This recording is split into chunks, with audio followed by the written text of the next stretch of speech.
tal kamandere altera kakum sore fal kasafere amir desirete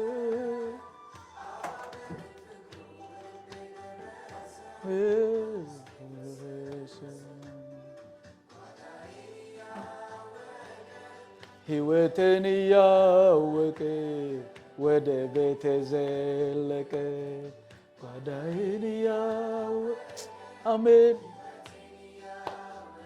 ሰይ ወደ ቤተ ዘለቀ ጓዳዬን ያወቀ ሕይወትን ያወቀ ወደ ቤት እግዚአብሔር አምላካችንን እጅግ አድርገን እናመሰግናለን። ይሄ ደግሞ ክፍል 2 የዘፍጥረት ምዕራፍ 7 ክፍል 2 ፓርት ነው። ምዕራፍ 6ን በክፍል 1 ላይ ተመልክተናል። እግዚአብሔር አምላክ እንዴት ነው ኖህን የተጠቀመው ከዛ ምንድነው የምንማረው የሚለውን ምዕራፍ 6 ላይ አይተናል። አሁን ደግሞ ምዕራፍ 7 ላይ ሌላ እግዚአብሔር ከዚህ ስፍራ የሚያስተምረን ትምህርት አለ። ስለዚህ ይሄንን ትምህርት የምትከታተሉ ይሄንን ቃል ለሌሎችም የምታደርሱ ወገኖች እግዚአብሔር አምላክ ይባርካችሁ። በየሳምንቱ ከቃሉ እንደዚህ አይነት ትምህርቶችን አብረን እንማራለን። እኔ ፓስተር አህመድ ነኝ። ወንድማችን ደስታ አለ እዚህ ከኋላ እየቀረጸ ያለው ሳሚ አለ። ጌታ እግዚአብሔር አምላክ ሁላችሁንም ይባርክ። ወንድሜ ደስታ ዛሬ ባለፈ ምዕራፍ 6ን ተነጋግረናልና ስለ ምዕራፍ 7 ምን ታስባለህ? ዘፍጥረት ምዕራፍ 7 ምንድነው ከዚያ ተማርከው? ዘፍጥረት ምዕራፍ 7 እኔ ያየሁትና ዳግሌ ይጠቅመኛል የተረዳሁት የጠቀመኝን የተረዳሁት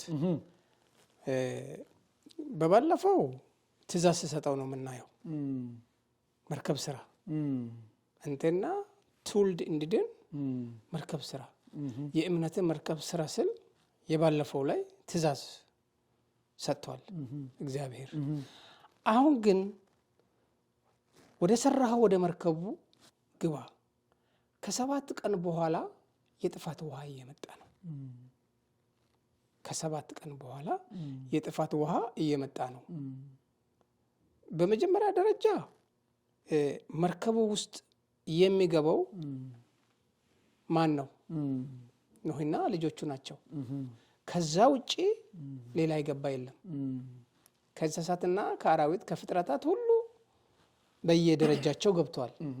ግን እግዚአብሔር ፈጥነህ ግባ አለው። ምክንያቱም 7 በመጽሐፍ ቅዱስ ውስጥ እየታሰናይ 7 የእግዚአብሔር ቁጥር ነው። እግዚአብሔር ሁሉ ጊዜ 7ኛው ቀን ይሰራልም ይጠቀማል። ከ7 ቀን በኋላ የጥፋት ውሃ እየመጣ ነው። ፈጥነ ወደ መርከቡ ውስጥ ግባ ካለ በኋላ ወደ መርከቡ ውስጥ መግባቱ ትውልድ የእግዚአብሔር መርከብ ኢየሱስ ክርስቶስ ነው። ወደ ኢየሱስ ክርስቶስ ትውልድ እንዲገባ ነው ምሳሌውን እያሳየ ያለው ነው። መርከቡ ሰርቶ ቢገባም በመርከቡ ውስጥ ማዳን እንደሚቻል በመርከቡ ውስጥ ኃይል እንዳለ እምነት እንዳለ ፈውስ እንዳለ ማዳን እንዳለ የእግዚአብሔር ጽድቅ እንዳለ መትረፍ እንዳለ ያመለክታል። አሜን። መርከቡ ውስጥ መርከቡ ዝም ብሎ ቀላል መርከብ አይደለም። አሜን። ክርስቶስ ኢየሱስ ለሰው ልጆች የመጣው የሞተው የተሰቀለው ደሙን ያፈሰሰው ያዳነው በዛው መርከብ ምሳሌ ነው። በክርስቶስ ኢየሱስ ውስጥ የሌላ ማንኛውም ሰው ሞች ነው መጽሐፍ ይላል። ተፈርዶበታል ነው ማለት በሱ የማያምን አሁን ተፈርዶበታል ነው ማለት። አሜን። ስለዚህ ወደ መርከቡ እንግባ ወገኖቼ ሆይ። ዘመኑ ክፉ ቢሆንም ዘመኑ እየተበላሸ ቢመጣም ዘመኑ የከፋ ቢሆንም ብዙ ችግሮች መከራዎች ቢበዙብንም በክርስቶስ ኢየሱስ መጠለያ ውስጥ መርከቡ ውስጥ እንግባ የሚል መልእክት ነው ያለኝ። አሜን። ታንክ ዩ ወንድሜ ደስታ እግዚአብሔር አምላክ ይባርክ። ምዕራፍ 7 በጣም ትልቅ መልእክት ያለው ምዕራፍ ነው። ዘፍጥረት ምዕራፍ 7 እኔ ብዙ ጊዜ ደስ ይለኛል እግዚአብሔር ከዛ ስፍራ የሆነ ነገር ሲያስተምረኝ እና የተማርኩትን ደግሞ ለሌሎችም ባስተላልፍ። የዚህ ሚዲያ ዓላማ ዋናው የትልልቅ የመጽሐፍ ቅዱስ ዕውቀቶችን ማስጨበጥ አይደለም። ኖርማል የሆነ ቀላል የሆነ የእግዚአብሔርን ቃል ወስደን ከዛ ምን እንማራለን የሚለውን ሐሳብ መነጋገር ነው። ስለዚህ እግዚአብሔር በዚህ በዘፍጥረት ምዕራፍ 7 ላይ 4 ነገሮችን ነው አስተማረኝ። አንደኛና የመጀመሪያው ነገር ምንድነው? ለደህንነታችን እግዚአብሔር መንገድ አዘጋጅቷል። አሜን። የመርከቡ ሐሳብ በእግዚአብሔር ነበር እንጂ በኖህ አልነበረም። ጥፋት እንደሚመጣ የሚያውቀው እግዚአብሔር ነው። ለጥፋቱ ደግሞ መዳኛው መንገዱ ምን እንደሆነ የሚወስነው እግዚአብሔር ነው። ስለዚህ ዘፍጥረት ምዕራፍ 7 ቁጥር 1 ላይ ስንመለከት እግዚአብሔር ማስጠንቀቂያን ብቻ አይደለም የሰጠው፣ ለሰው ልጆች ምድርን እንደሚያጠፋ ብቻ አይደለም የነገረው፣ ሲኦል የሚባል እሳት አለ ብቻ አይደለም ያለው፣ እሳት ባህር አለ ብቻ አላለም፣ ፍርድ አለ ብቻ አላለም፣ መንገድ አለ። ትልቁ ነገር መንገዱን ነግሮናል። ከዚህ የማምለጫ መንገድ ምድርን በውሃ አጠፋለሁ ነው ያለው በኖህ ዘመን። ግን አጠፋለሁ ብሎ እዛ ጋር አልቆምም። ከዚህ የመዳኛው መንገድ መርከብ አለ ያለ። ስለዚህ ነው በህይወታችን እንደ ትልቅ አድርገን ማየት የሚገባን ያ መርከብ ደህንነትን የሚወክል ነው። ያ መርከብ ከሚመጣው ጥፋት ማምለጫ መንገድ ሆኖ ለነሱ ለዛ ትውልድ እንዳገለገለው ዛሬ መርከባችን ኢየሱስ ነው።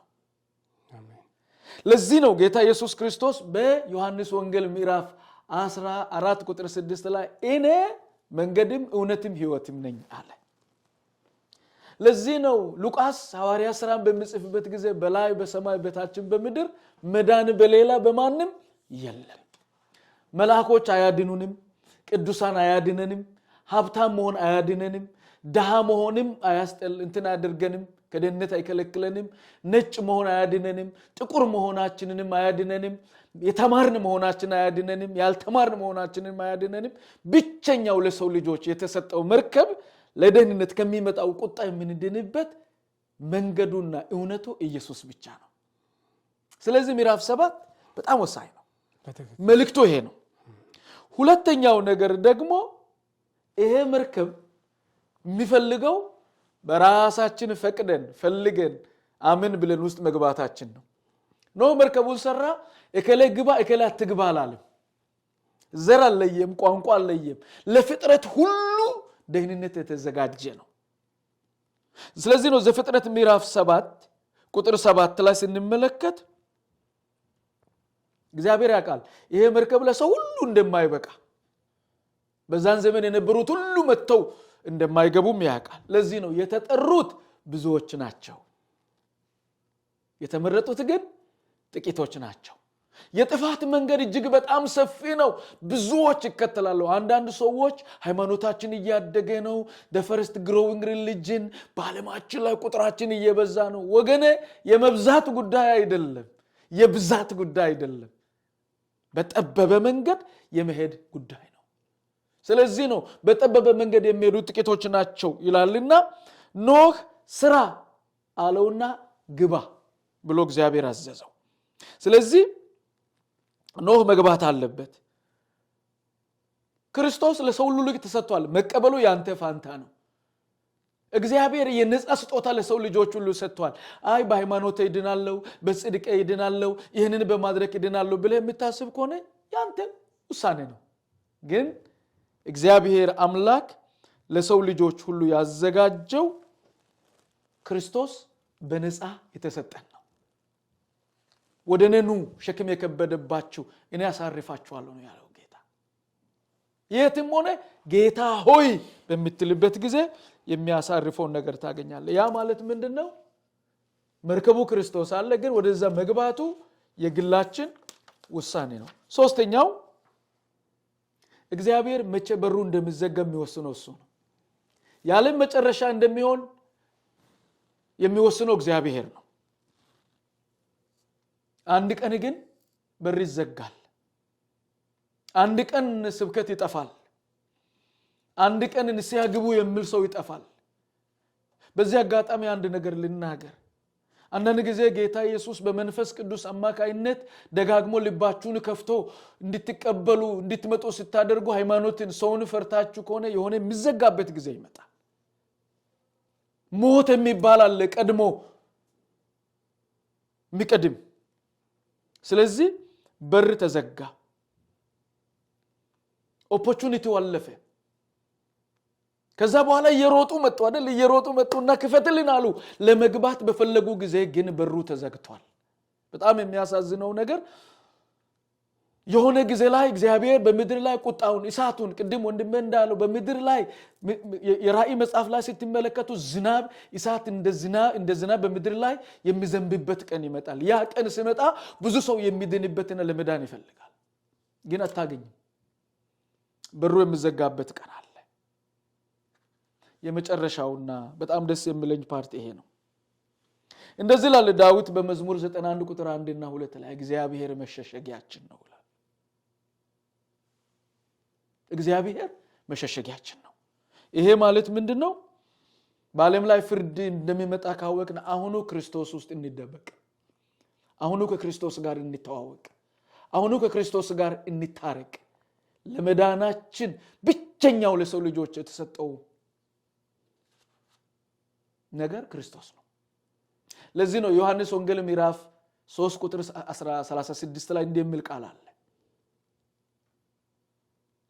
ለተቀበሉት እሺ ላሉት መልካም ነገር ይሆንላቸዋል፣ ላልተቀበሉት ግን ኦሬዲ በፍርድ ስር ናቸው ብሎ ነው የተናገረው ዮሐንስ ይጽፍልን። ስለዚህ ዛሬም እግዚአብሔር አምላክ ልጆቹን የሚያድንበትን መንገድና ሁኔታን አዘጋጅቷል። እግዚአብሔርን የሚያምኑ ልክ እንደ ኖህና እንደ ቤተሰቡ ታምነው ወደዚህ ክርስቶስ የመጡ ያ የጥፋት እሳት ያ የጥፋት ፍርድ በምድር ላይ በሚመጣበት ጊዜ ክርስቶስ ሰውሯቸዋል፣ ሸሽጓቸዋል። ዛሬ የሚቀልዱ፣ ዛሬ የሚያፈዙ፣ ዛሬ ሃይማኖት አለኝ የሚሉ፣ ዛሬ የአባቴ የእናቴ የወንድሜ የዘመዴ ነኝ የሚሉ፣ ዛሬ በእውቀታቸው የሚመኩ፣ ዛሬ በሌላው በሰራው ነገር ሌላው አባቶቻችን እንዲያደረጉ በሚለው በሌላ የሚመኩ ሰዎች ካሉ በግላቸው ኖህም ለብቻው ነው ሄዶ የገባው፣ ሚስቱም ለብቻ ነው መታ የገባችው፣ ልጆቹም እያንዳንዳቸው ለግላቸው ነው መጥተው የገቡት። ማንንም አላስገደደ፣ ማንንም አላባበለም። ስለዚህ ወገን ና ወደዚህ መርከብ ወደ ኢየሱስ ግባ። ከመጨረሻ በፊት የሆነ ነገር ትጨምርበታለህ። እዚህ ጋር የሚገርም ነገር ኖህና ልጆቹ ወደ መርከቡ ከገቡ በኋላ በሩን እነሱ አልዘጉም፣ እግዚአብሔር ዘጋው። እግዚአብሔር የዘጋውን በር ለመክፈት ቢታገሉም አልቻሉም። ክፈትልን አሉ፣ ለመስበርም ለመክፈትም አልቻሉም። መርከቡ እያመለጠ ሄደ። እነሱ ወደ ተራራ ሲወጡ፣ ወደ እንጨት ሲወጡ፣ ወደ ትላልቅ ከፍታዎች ተራራዎች ሲወጡ አልቻሉም፣ ሊደርሱ አልቻሉም። እግዚአብሔር ዘግቶታልና ማንም አልከፈተው። የሚዘጋበት ቀን አለ። የሚዘጋበት ቀን አለ ወንድሜ፣ የሚዘጋበት ቀን አለ። ምክንያቱም ጊዜው አጭር ነው፣ ረጅም ጊዜ የለንም። በምድር ላይ የምንኖርበት የዘመን ልክ አጭር ነው። እንደዚሁ የጌታ ደግም ምጽአት የማምጫው ጊዜ በጣም ቅርብ ነው። ሁኔታዎችን ስናይ፣ ነገሮችን ስናይ ከምን ያህል ቅጽበት እየፈጠኑ እንደሆነ ምልክቶች አሉ። ግን ወደ ኢየሱስ ክርስቶስ እንቅረብ፣ ወደ እግዚአብሔር እውነት እንቅረብ። ይሄ ነው በጣም ትልቁ። አንድ ምሳሌ ልጨርስና ልስጥህ። እግዚአብሔር የኖህን ሚስት አስጠነቀቃት። ወደ ኋላ ተመልሰሽ እንዳታይ። እግዚአብሔር ወደ ኖህ ቤት መላእክቶችን ላከ፣ አላስተዋለም። ኖህም ከዛ ሀብትና ከዛ ብልጽግና ለማውጣት ተንገዳገደ፣ ግን ጎትቶት አወጡት ይላል። ይህ መልእክት ወገኖች ሆይ እኛም ብንልም መልእክቱ ጆሮአችንን እየሰማ ነው። ጆሮአችን እየሰማ ነው። ፈጥነን ወደ ክርስቶስ እውነት እንሂድ። ፈጥነን ወደ እግዚአብሔር መንገድ እንሩጥ ፈጥነን ከዚህ ከሚመጣው ቁጣ ለማምለጥ እንቾክል የሚል ሐሳብ ነው ያወራ ያለው Thank you ወንድም ደስታ እግዚአብሔር አምላክ ይባረክ መጨረሻ ላይ እነዚህን ሁለት ጥያቄዎችን ልጠይቅ ይሄንን መርከብ ታቀዋለህ ይሄንን መርከብ ታቀዋለሽ ወይ Do you know this act ሁለተኛው ጥያቄ ደግሞ ወደዚህ መርከብ ገፍተሻል ወይ መርከቡ ኢየሱስ ነው የምንገባው ደግሞ በእምነት ነው ወደዚህ መርከብ ለመግባት የምትፈልግና ኢየሱስ ክርስቶስን እንደ ግል ጌታና አዳኝ አድርጌ ይቀበላለሁ ብለ የምታስብ ከሆነ ከዚህ በኋላ የምንጸልየውን ጸሎት አብረን እንጸልያለን ከዛ በፊት ግን ይሄንን መዝሙር ለአንድ ደቂቃ ብንሰማው በጣም ደስ ይለኛል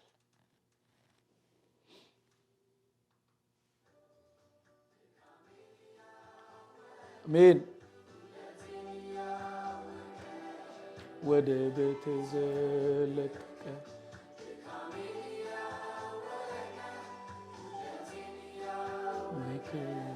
ወደ ቤት ዘለቀ አሜን ያወቀ ወደ ቤት ዘለቀ ሰፈረ ወደ ሰፈራችን ጌታ መጥቷል አሜን yes አሜን ነጥወተ አልተለገሰ ያወቀ ሕይወትን ያወቀ ወደ ቤት ዘለቀ yes አሜን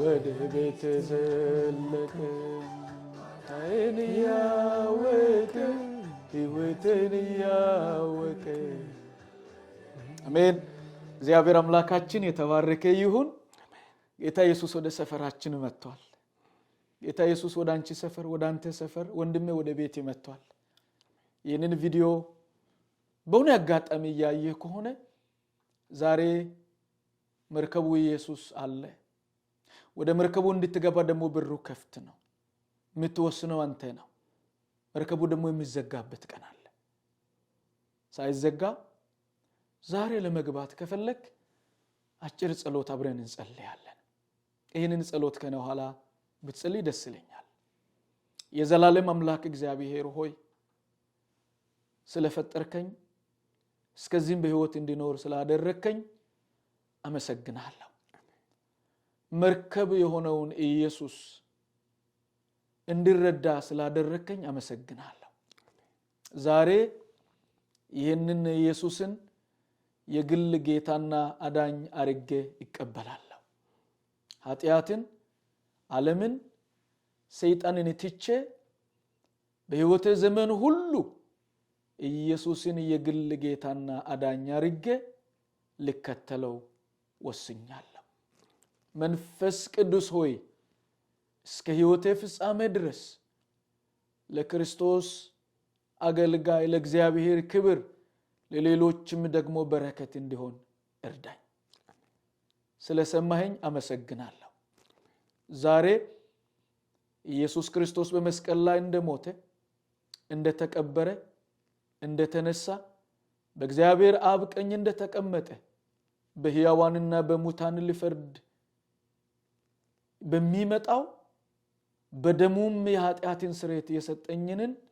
ይህንን ጌታን አመኛለሁ በልቤ አምኜ በአፌም መስክሬያለሁ አሜን ተባረኩልኝ እግዚአብሔር አምላክ ይባርካችሁ ይሄ የፒልግሪም ሚዲያ ነው በከተማ በዙሪያ ካላችሁ አጠገባችሁ ያለው ቤተክርስቲያን ሄዳችሁ አምልኩ እኛ እዚህ ይሁድ ዕለት 11 AM ወይም በዊኒፔግ በጠዋቱ 5 ሰዓት ላይ የእንግሊዘኛ ሰርቪስ ይኖረናል በአንድ ሰዓት ላይ ደግሞ የአማርኛ ሰርቪስ ይኖረናል እግዚአብሔር አምላክን እንድናገለግል አብረን እንድንሄድ ጌታ ጸጋውን ያብዛልን ተባረኩልኝ አሜን ሕይወቴን